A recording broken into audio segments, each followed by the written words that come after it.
एक नई नई बहू आई थी जिसका नाम था शीला। शीला के बाल बहुत लंबे थे। शीला के बालों की लंबाई इतनी ज्यादा थी कि वो उसके पैरों तक आते थे। रेखा ने शीला के रूप, रंग और लंबे बालों को देखकर ही उसकी शादी अपने बेटे बिरजू से करवाई थी। उसे लगा था कि उसकी बहू की सुंदरता की पूरे मोहल्ले में वाहवाही होगी, लेकिन शादी के बाद सब कुछ उल्टा पड़ जाता है। आइए अब देखते हैं आगे की कहानी। रेखा शीला के कमरे में जाती है और उससे कहती है, अरे बहू, आज तेरी मुंह दिखाई है। सब मोहल्ले की औरतें तुझे देखने आने वाली हैं। जल्दी से तैयार हो जा। क्या? अरे माँ जी, आप भी ना, आपको मुझे पहले बताना चाहिए था ना। अब मैं इतनी जल्दी कैसे तैयार हूँ? अरे आप शायद नहीं जानती, पर मुझे मेरे बाल बनाने में पूरे 2 घंटे लगते हैं। हैं? क्या 2 घंटे? अरे बहू, सब मोहल्ले की औरतें बस आते ही होंगी, मैं नहीं जानती। तू जल्दी से तैयार हो और फिर सबके लिए कुछ चाय नाश्ता भी बना दे, जल्दी कर। अरे नहीं नहीं माँ जी, चाय नाश्ता तो मैं बिल्कुल नहीं बना पाऊंगी। पहले तो मैं तैयार होंगी, उसी में सारा समय निकल जाएगा। और अगर आप चाहती हैं कि ज्यादा देर ना हो तो चाय नाश्ता आप ही बना लीजिए ना जल्दी से। शीला की बात रेखा को कड़वी तो बहुत लग जाती है, मगर वो उससे कुछ कहती नहीं और चुपचाप जाकर चाय नाश्ता बनाने लगती है। थोड़ी ही देर में मोहल्ले की सभी औरतें शीला की मुंह दिखाई के लिए घर पर आ जाती हैं।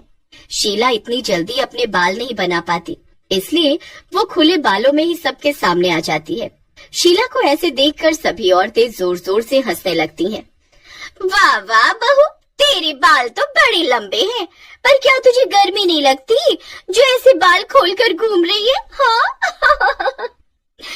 अरे शीला, तू ऐसे ही क्यों चली आई? अरे चोटी तो कर लेती ना। माँ जी, मैंने आपसे कहा तो था कि मैं इतनी जल्दी बाल नहीं बना पाती। अच्छा ठीक है, कोई बात नहीं, आकर यहाँ बैठ जा। थोड़ी देर में सभी औरतें मुंह दिखाई करके चली जाती हैं, मगर रेखा को रह रहकर शीला पर बहुत गुस्सा आ रहा था। यहाँ तक कि ये सब सोच सोच कर रेखा को रात में नींद तक नहीं आ रही थी। ये नई बहू तो बड़ी ही अजीब निकली, ऐसे तो ये घर का कोई काम नहीं करने वाली। कुछ तो करना पड़ेगा। अगले दिन रेखा सुबह सुबह जल्दी उठ जाती है और शीला को उठाने के लिए उसके कमरे में जाती है, मगर वो देखती है कि शीला तो पहले से ही जगी हुई थी और शीशे के सामने बैठकर अपने बालों में तेल लगा रही थी। अरे अरे, आइए माँ जी, कहिए, कोई काम है क्या मुझसे? कोई काम? अरे काम ही काम है घर में बहू। झाड़ू पोछा करना है, सबके लिए चाय नाश्ता बनाना है, और तुम यहाँ सुबह से ही अपने बालों में तेल लगाने बैठ गई। तो अब घर का सारा काम कौन करेगा? अरे नहीं नहीं माँ जी, मैं ये सब काम नहीं कर सकती। सुबह उठकर सबसे पहले मैं अपने बालों में तेल लगाती हूँ, जिसमें मुझे कुछ घंटे लगते हैं। फिर मैं अपना नाश्ता करती हूँ और उसके बाद मैं अपने बाल धुलती हूँ। और यही नहीं, बाल धोकर मैं अपने बालों में खास सीरम भी लगाती हूँ। ऐसे थोड़ी मेरे बाल इतने लंबे, घने और अच्छे हुए हैं। क्या? तो इसका मतलब तू घर का काम नहीं करेगी? माँ जी, अब मैं तो कर देती, मगर मुझे फुर्सत कहाँ। वैसे आप भी तो खाली ही है ना, तो क्यों ना आप ही घर का काम कर लें। रेखा को ये सब सुनकर बड़ा गुस्सा आता है, मगर वो शीला से कुछ नहीं कहती है और चुपचाप अपने कमरे में आ जाती है। इस शीला की इतनी हिम्मत, इसने मुझसे ऐसे बात की। रेखा को गुस्सा तो बहुत आ रहा था, मगर वो कर भी क्या सकती थी।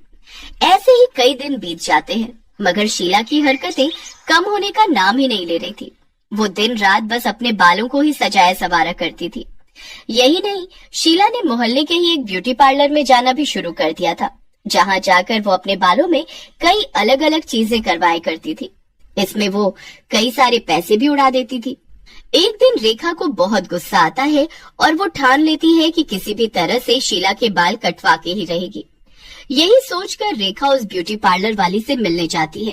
ब्यूटी पार्लर चलाने वाली औरत रेखा की पुरानी दोस्त भी थी। अरे आओ आओ रेखा जी, आज आपकी बहू नहीं आई, आप अकेले आई हैं, क्या बात है?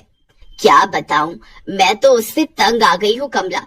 अब अगर तुम मुझे अपना सच्चा दोस्त मानती हो तो तुम ही कोई उपाय बताओ जिससे ये शीला के बाल ही ना रहेंगे बाल, ना बजेगी बांसुरी। तुम्हारा मतलब है कि ना रहेगा बांस, ना बजेगी बांसुरी। हाँ, वही। रेखा, फिर तो तू ये ले, इस तेल को शीला के शैम्पू में मिला देना। इससे उसके बाल झड़ने लगेंगे और जब बाल झड़ेंगे तब वो खुद ही परेशान होकर मेरे पास आएगी। तब मैं उसे बाल कटवाने की सलाह दूंगी, मगर ध्यान रहे थोड़ा ही तेल डालना। रेखा तेल पाकर बड़ी खुश होती है और अपने घर चली आती है, मगर बदला लेने के चक्कर में रेखा बिना ध्यान दिए सारे तेल की शीशी ही शैम्पू में मिला देती है। जब शीला वो शैम्पू इस्तेमाल करती है तब वो जोर से चिल्लाती है, हे भगवान, ये क्या हो गया। शैम्पू इस्तेमाल करने के बाद शीला के थोड़े नहीं बल्कि सारे बाल ही झड़कर नीचे गिर गए थे। ये देखकर शीला बाथरूम में ही बेहोश हो जाती है और बिरजू उसे हॉस्पिटल ले जाता है। उधर रेखा भी ये सब देखकर दंग थी और उसे कुछ समझ नहीं आ रहा था कि वो क्या करे। उसने जल्दबाजी में सारा ही तेल शीला के शैम्पू में मिला दिया था और अब उसे बड़ा पछतावा हो रहा था। कुछ देर बाद बिरजू शीला को लेकर घर आता है और शीला को उसके कमरे में आराम करने के लिए भेज देता है। मौका पाते ही रेखा बिरजू से पूछती है, क्या हुआ बिरजू, बहू ठीक तो है ना? क्या बताऊं माँ, उसके सारे बाल झड़ गए हैं और वो बहुत गहरे सदमे में है। ना जाने ये सब कैसे हो गया। मैं उसे समझाने की बहुत कोशिश कर रहा हूँ लेकिन वो बस रोए जा रही है। बेटा, मैं तुझे कुछ बताना चाहती हूँ। वो दरअसल क्या हुआ माँ, बोलो ना।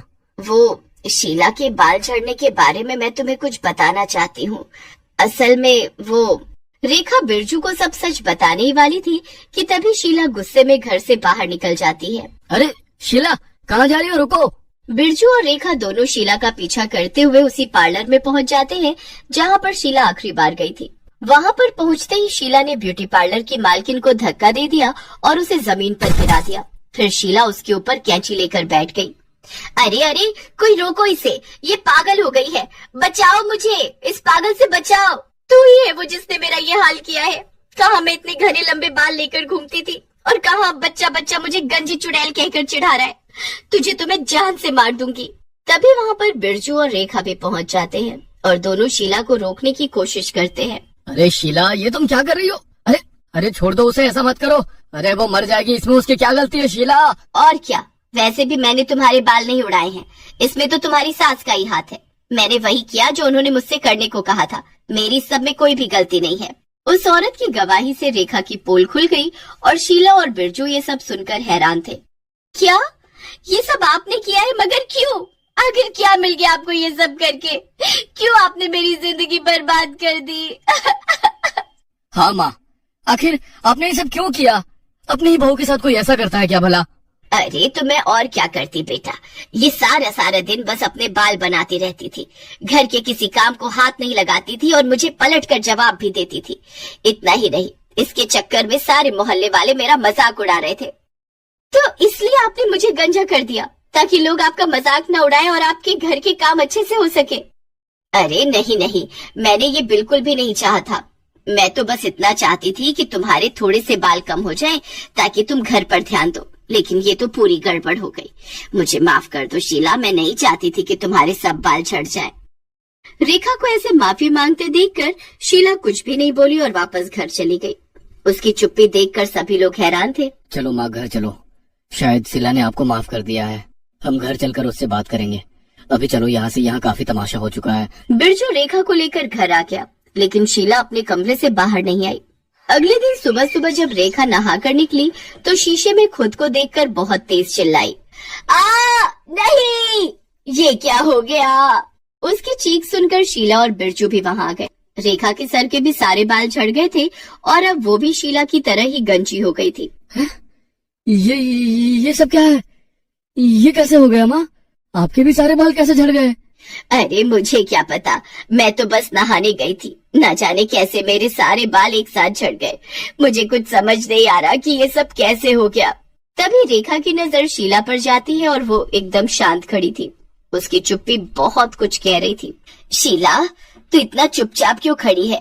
कहीं इसमें तेरा हाथ तो नहीं है ना? बड़ी देर में समझ आया मेरी प्यारी सासू माँ। आपको क्या लगा था कि आप मुझसे माफी मांगेंगी और मैं सब कुछ भूल जाऊंगी? जी नहीं, अब जितने दिन मेरे सर पर बाल नहीं होंगे उतने ही दिन आपके सर पर भी नहीं होंगे। अब हम दोनों मिलकर घर का काम करेंगे और सभी बच्चे अब हम दोनों को बराबर चढ़ाएंगे। क्यों, ठीक है ना? क्या ये क्या मजाक चल रहा है मेरे घर में? पहले तो माँ और तुम भी शीला, तुम लोगों ने तो इस घर को लड़ाई का मैदान बना रखा है। मैंने तो सिर्फ वही किया जो मेरे साथ हुआ था और अब हिसाब बराबर हुआ, और ये तो अपने कर्मों का फल है ना। ओहो, जो मन में आए वो करो। मैं तो जा रहा हूँ यहाँ से। ये पागलपन देख देख कर मेरा तो दिमाग ही खराब हो रहा है। बिरजू गुस्से में वहां से चला गया और शीला की बात सुनकर रेखा खिसिया कर रह गई। लेकिन अब वो कर भी क्या सकती थी, क्योंकि ये सब था तो उसके कर्मों का ही फल। अब जो घर लंबे बालों वाली बहू के नाम से जाना जाता था, वो 2 गंजी सास